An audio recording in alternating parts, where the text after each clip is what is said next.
Құрбан айтқа бір күн қалған күнді арапа күні дейміз. Сол арапа күні ораза тұтуды ұмытпаңыз. Ол күні ораза тұтқан адам алдыңғы жылғы және келесі жылғы 2 жылдың күнәсі кешірілетіндей сауап амал жасалатындығы пайғамбарымыздан айтылған дүние.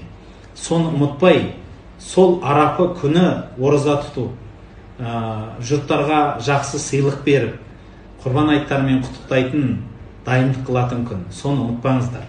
Сондай сауапты күндер, міне алдымызда 4-5 күн. Осы күндердің әрбір түні қадір түніндей сауапты.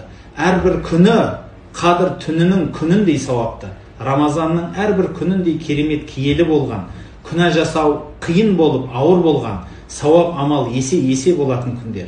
Құрметті бауырлар, осы күндерді құнды, мәнді, әдемі қылып өткізуді ұмытпаңыздар. Және де келе жатқан айттарыңызбенен тағы да құттықтаймын.